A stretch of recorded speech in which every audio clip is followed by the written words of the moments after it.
ఏసే మార్గం నేను విడువడు ఎడబాయడు. ఈ రోజు దేవుని వాగ్దానం. Praise the Lord. యేసుక్రీస్తు నామములో మీ అందరికి శుభాది వందనాలు చెల్లించుకుంటున్నాను. ప్రతి ఒక్కరికి వెరీ గుడ్ మార్నింగ్ అండి. మరి మీరందరూ ఎంతమంది అయితే ప్రతిరోజు ఉదయకాల వాగ్దానం వింటున్నారో, సిస్టర్స్ అండ్ బ్రదర్స్, ప్రతి ఒక్కరు దేవుడు మిమ్మల్ని మీ కుటుంబాన్ని దీవించి ఆశించును గాక. మీరందరూ హ్యాపీగా ఉండాలని మనసారా కోరుకుంటూ, మీ జీవితంలో అనేక మేలులతో దేవుడు నింపాలని మనసారా కోరుకుంటా ఉన్నానండి. ఈ రోజు దేవుడిచ్చే వాగ్దానం ఏంటంటే, కీర్తనలు 23వ అధ్యాయము 1వ వచనంలో, యెహోవా నా కాపరి, నాకు లేమి కలగదు కదండి. హల్లెలూయా.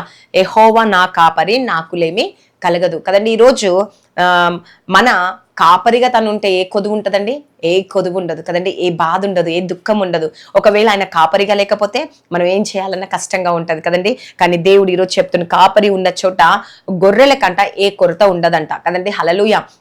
మరి ఇంటికి యాజమానుడు ఉన్నప్పుడు ఆ యాజమానుడు మరి కష్టపడుతూ మరి ఆ కుటుంబాన్ని ఎంత చక్కగా పోషిస్తూ ఉంటాడు, ఆశీర్వాదకరంగా మారుస్తూ ఉంటాడు కదండి. దీవెనకరంగా ఏ కొరత లేకుండా అలాకున్న అవసరాలన్నీ తీర్చుకుంటా ఉంటాడు కదండి. ఈరోజు మరి అలానే దేవుడు మన పక్షంగా ఉంటే మనకి ఎటువంటి కొరత ఉండదంట అండి. హల్లెలూయా.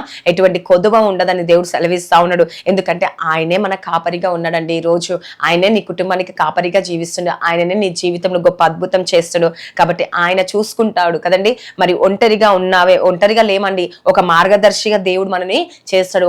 ఒక లైఫ్ లో మనకి మంచి మాటను ఇచ్చి తప్పే దేవుడు కాదండి. హల్లెలూయా. ఎందుకంటే చూడండి, గొర్రెల కాపరి ఉంటారు. ఆ గొర్రెలు కాపరి ఉన్నంత వరకు ఆ గొర్రెలకు ఎటువంటి ఆపద రాదండి, ఎటువంటి ప్రాబ్లం రాదు. ఎందుకంటే ఆ కాపరి తోడుగా ఉండి నడిపిస్తా ఉంటాడు. తన గొర్రెలు ఎటు తప్పిపోకుండా కదండి, దాన్ని జాగ్రత్తగా చూసుకుంటాడు కదండి. మరి ఎక్కడ గుంతలో పడిపోకుండా, ఎక్కడ లోయలో పడిపోకుండా కదండి, ఎటువంటి ఆపద రాకుండా, ఒకవేళ ఆపద వస్తే పరిగెత్తి ఆ గొర్రెని కాపాడుకుంటాడు. ఈ రోజు నీ కుటుంబానికి కూడా యేసయ్య కాపరిగా ఉన్నాడండి. హల్లెలూయా. కాబట్టి ఈ విషయంలో కొదవలేదు, ఆయన చూసుకుంటాడు అన్న నమ్మకంతో ఉన్నప్పుడు, నువ్వు ప్రార్థించినప్పుడు, విశ్వాసంతో ఉన్నప్పుడు ఖచ్చితంగా దేవుడు నీ జీవితంలో అద్భుతం చేయబోతున్నాండి. హల్లెలూయా. కాబట్టి ఈ రోజు నీ జీవితంలో మార్పులు కలుగ చేయబోతున్నాయి. ఈ వాగ్దానం ద్వారా నీ జీవితం మారబోతుందండి. ఈ వాగ్దానం ద్వారా నీ కుటుంబ పరిస్థితులు మార్చబోతున్న దేవుడు. కాబట్టి ఈ వాగ్దానం వింటున్న ప్రతి కుటుంబాన్ని, ప్రతి ఒక్కరి జీవితంలో దేవుడు గొప్ప మేలు చేయబోతున్నాడు. హల్లెలూయా. ఈ ఉదయకాల సమయంలో ఎంతమంది వాగ్దానం వింటున్న ప్రియ సహోదరి సహోదరులారా,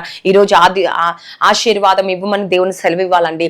దేవా, నా కుటుంబంలో సమృద్ధి అయిన దీవెన, సమృద్ధి అయిన ఆశీర్వాదం నాకు ఇవ్వు యేసుప్రభా. నాకున్న ప్రతి ఫైనాన్స్ కట్ట నుంచి విడుదల కలిగించండి యేసుప్రభా. ఈరోజు నా కుటుంబాన్ని దీవించండి, ఆశీర్వించండి, నా కాపరిగా మీరు ఉండండి యేసుప్రభా అన్నప్పుడు దేవుడు ఖచ్చితంగా నీ కుటుంబంలో, నీ జీవితం అద్భుతం చేయబోతుంది. హల్లెలూయా. పరిశుద్ధాత్మ దేవుడు ఈ రోజు నేను ఎంతగానో ప్రేమిస్తా ఉన్నాడు. నా ప్రియ సహోదరి సహోదరులారా, ఈ రోజు దేనికి మీరు చింతించొద్దు, బాధపడొద్దు. ఎందుకంటే నీ కాపరి దేవుడే. హల్లెలూయా. కాబట్టి ఈరోజు దేవుడు నీ జీవితంలో మార్పులు కలుగ చేయబోతుంది. ఉదయకాల సమయంలో దేవుడు నీ జీవితంలో అనేక మేలులతో, అనేక ఆశీర్వాదాలతో నింపబోతున్నాడు. నీ కష్టము, నీ బాధ, నీ వేదన దేవుడు తీర్చబోతున్నాడు. కాబట్టి ఈరోజు నీ అవసరం దేవుడు తీర్చబోతున్నాడు. హల్లెలూయా. ఎందుకంటే నీ ఇంటికి కాపరి ఎవరంట అండి? దేవుడే ఉన్నాడు. అందుకే యెహోవా నా కాపరి, నాకు లేమి కలగదు కదండి. ఈరోజు దేవుడే కాపరిగా ఉన్నాక నీకు ఎందుకండి బాధ, ఎందుకండి దుఃఖం కదండి. ఈరోజు నీ సమస్యలన్నిటినీ విడుదల చేసే దేవుడు అండి. కాబట్టి మనం విడుదల నొందుతున్నాం. ఆయన ఎందుకు నమ్మిక ఉంచిన వారిని ఎప్పుడు సిగ్గుపడనీయడంట, ఎప్పుడు అవమానపరచాడంట. దేవుడు తలగానే నియమిస్తాడు. కాబట్టి నీ కాపరిగా దేవుని నిర్ణయించుకొని, నా కుటుంబానికి అధిపతి నీవే, నా కుటుంబానికి కాపరి నీవే యేసుప్రభా అన్నప్పుడు దేవుడు ఖచ్చితంగా నీ జీవితంలో అద్భుతం జరిగించబోతుంది. ఈ వాగ్దానం దేవుడు దీవించి ఆశించును గాక. ఆమేన్. మరి ప్రతి ఒక్కరు ఎంతమంది అయితే ఈ వాగ్దానం వింటున్నారో, మీ జీవితంలో కూడా నా జీవితంలో మార్పు కలగబోతుంది, ఈ వాక్యం వినడం వల్ల నా జీవితంలో అనేక మార్పులు కలుగుతున్నాయి అని చెప్పి నమ్మినలా కామెంట్ సెక్షన్ లో ఆమెను సెలవు ఇవ్వండి. మీ జీవితంలో దేవుడు అద్భుతం జరిగించబోతుంటే ప్రార్థించుకుందాం. స్తోత్రం పరిశుద్ధాత్మ యేసుప్రభా. ఎంతమంది అయితే ఉదయకాల వాగ్దానం వింటున్నారో, నిజంగా మా కాపరిగా మీరుంటే మాకేం కొదువు ఉంటుంది యేసుప్రభా. మాకు తోడుగా, నీడగా, అండగా ఉండి నడిపిస్తూ ఉంటావు, ఒక మార్గదర్శిగా ఉంటావు యేసుప్రభా, ఒక మార్గాన్ని చూపుతా ఉంటావు యేసుప్రభా. నీకే స్తోత్రము, నీకే స్తుతులు, నీకే మహిమరాజ యేసుప్రభా. ప్రతి కుటుంబాన్ని దర్శించి, దీవించి, ఆశించి, పోషించి, సంరక్షించండి యేసయ్య. ప్రతి ఆటంకాల నుంచి విడుదల కలుగునుగా యేసుప్రభ. మీరే కార్యం చేసి మార్గాలు తెరవబడునుగా యేసుప్రభ. అద్భుతం జరిగించండి యేసయ్య. ఈ రోజు ఎంతమంది అయితే బర్త్డేస్, మ్యారేజ్ డే జరుపుకుంటారో వారి జీవితంలో, వారి కుటుంబంలో గొప్ప అద్భుతం జరిగించండి, గొప్ప మేలు చేయండి యేసయ్య. ప్రతి ఆటంకాలు, ప్రతి శోధన, ప్రతి వేదన కొట్టివేయండి యేసయ్య. ప్రతి మంత్రాలు, ప్రతి దుఃఖం నుంచి, ప్రతి ఆవేదన నుంచి తీసివేయండి. రక్షణ భాగ్యం దయచండి.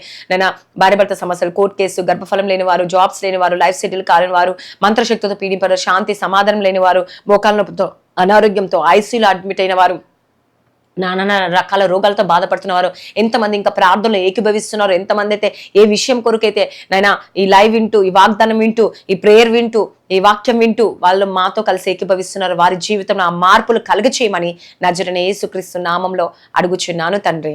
ఆమేన్. God bless you. Praise the Lord అందరికీ.